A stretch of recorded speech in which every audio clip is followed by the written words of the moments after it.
I'm a student, but then I don't know what to add next.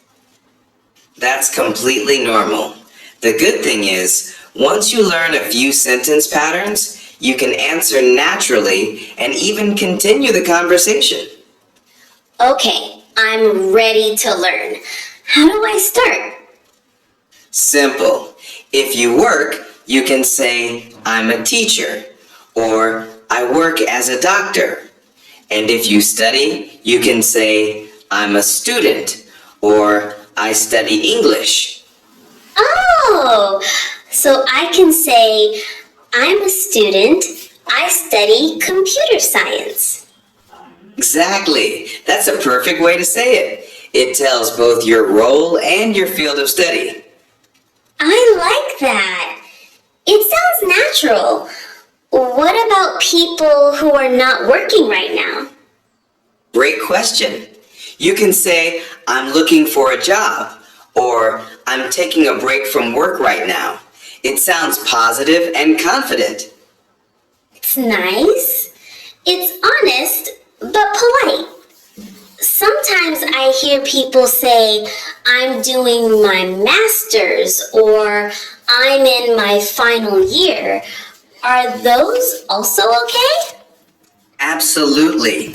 Those are great answers for students. For example, I'm doing my master's in business, or I'm in my final year of high school. They sound very natural. That's so helpful. I always wanted to sound more fluent when introducing my studies. You're doing great. And remember, after you tell your job or studies, you can add one short detail to make it interesting. Like, what kind of detail? For example, I'm a teacher. I love helping students learn languages. Or I study biology because I'm curious about how living things work. Ah, so it's not just the job title, it's about showing a little passion too. Exactly. That's what makes your introduction stand out. Let's make it fun for our viewers again. Viewers, go to the comments and write, I'm a blank, or I study blank. Tell us what you do. Yes, we'd love to read your answers. It's great practice, and you might even meet someone with the same job or subject. That's true. I love how our comment section feels like a big classroom full of friendly learners. That's the best part, learning together. Now let's look at some examples for different situations. Okay. If you're working, you can say, I'm a teacher. I work in a bank. I work for a software company. I run my own business. Nice. So I work in, I work for, and I run, all useful phrases for jobs. Exactly.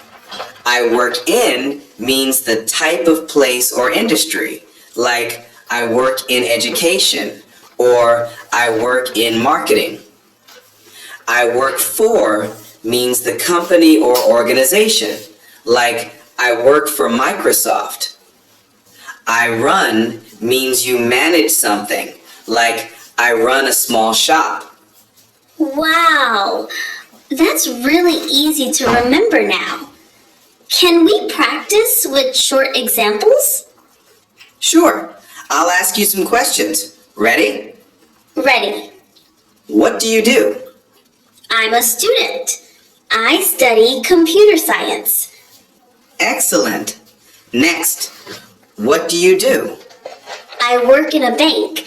I help customers with their accounts. Perfect. Now, what do you do?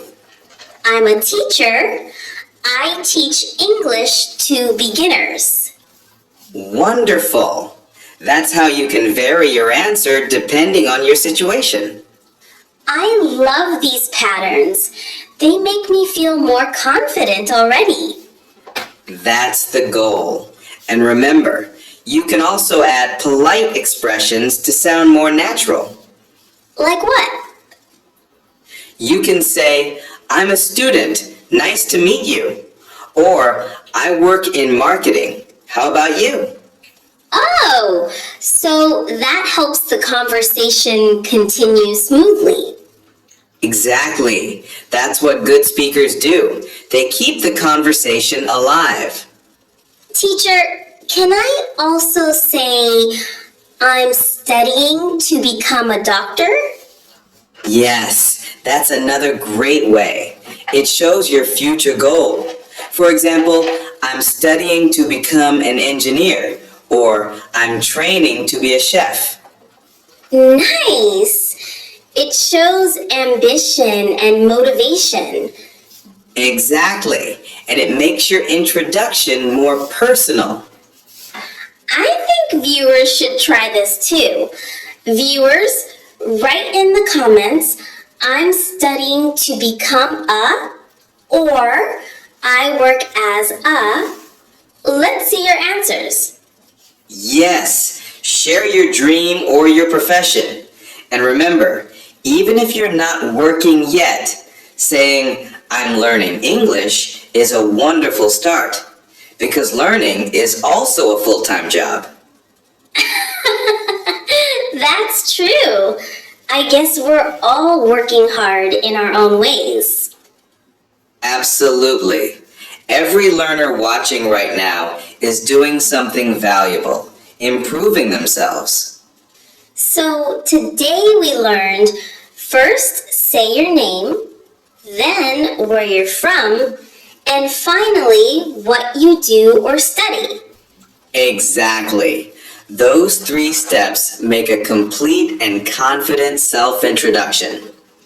Viewers, keep practicing your own version in the comments. Say your name, where you're from, and what you do.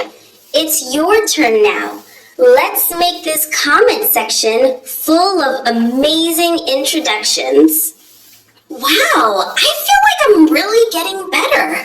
But sometimes when I try to introduce myself in real life, like to a new classmate or at a new job, I still get nervous. That's completely normal. Everyone feels that way at first. The secret is practice, and knowing what to say helps you sound confident.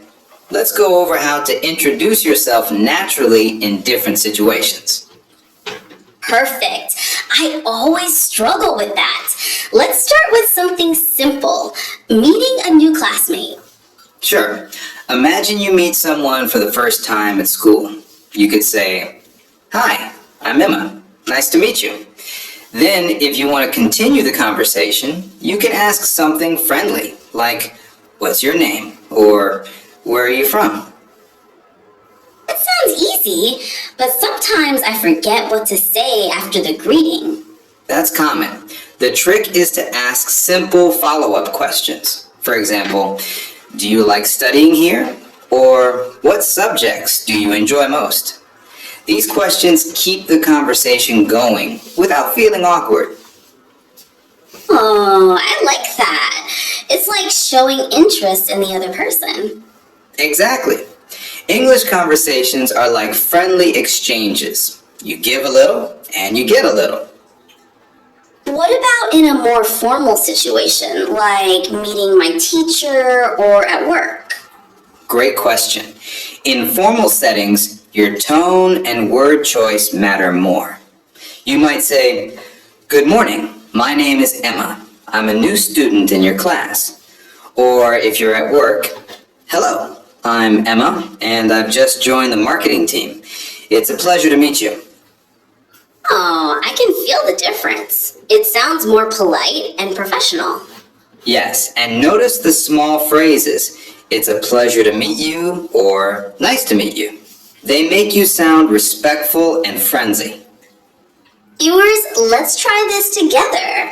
Comment below and write your own short introduction.